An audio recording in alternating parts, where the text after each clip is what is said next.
I love the shirt. Thank you. We're wording on it, but Abigail to me kind of functions as like the T-Rex from Jurassic Park, in where you kind of set up that you're like, I don't trust her, I'm afraid of her, and all this stuff, and at the end you're like rooting for her in your own way. Were there any other influences, or was that an influence in how you kind of wanted that character to track throughout the movie?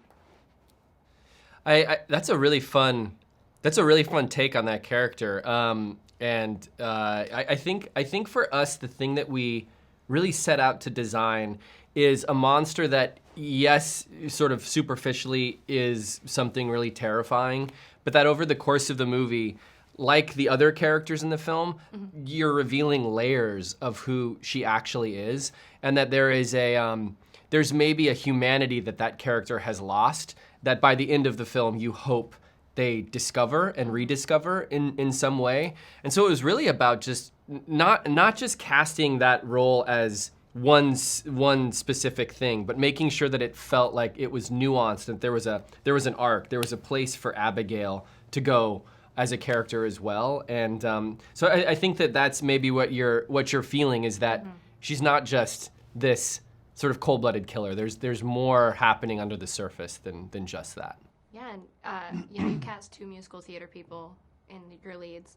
Would you guys pull a Joker too, and like have the sequel be a musical version of them taking off Abigail on Broadway? We've talked a lot about how this would be a great musical. We were like, this would be so fun to watch all of these characters like sing their own songs. Oh my God, yes please. Just like do Dan Stevens, Totally. just be like, whatever you want to do. Redo the same movie, but just as a musical. This number is just called fuck, and that's all Frank says during the song.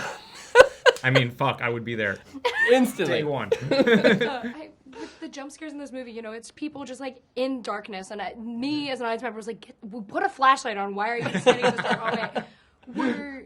Did you kind of like just have those moments, because I know you guys filmed it in an actual house, where you were like, you know what, people are gonna be scared enough if you just stand right there and nothing actually comes out?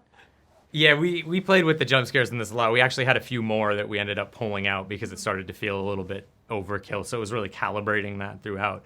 But at the end of the day, we want the movie should feel sort of like you're on the ride with those characters, so that you're learning it with them. And when you go to a scary place for the first time, or any place that's kind of freaky, you just have that like, is that scary? I think it's scary. I don't know. And so we kind of played with that idea. Yeah, and for the last question, you guys, with a movie that is like this, that like I brought this shirt not knowing if it was going to be funny enough that I could wear an Edward Cullen shirt, and then I was like, Team Edward. But then I watched this movie and was like, nah, this is a perfect shirt to wear for a movie like Abigail. When you guys are finding the balance of comedy and horror, and like making sure that we kind of have that good mix and back and forth, what is the like recipe for you guys to make sure that it is that balance that this movie has? I mean, I think the key ingredient is that you have characters at the center of that story that you can really relate to, and that are making choices and having conversations about whatever is extraordinary or uncanny about the situation in the way that you or I would have those conversations.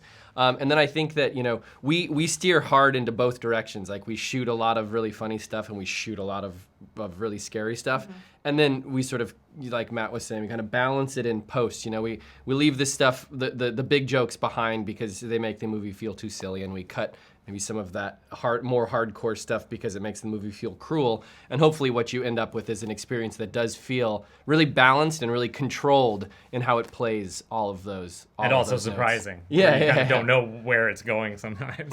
Yeah. Thank you so much for having me. I absolutely love this movie. I'm so you. excited. Oh, thank you. That means so much.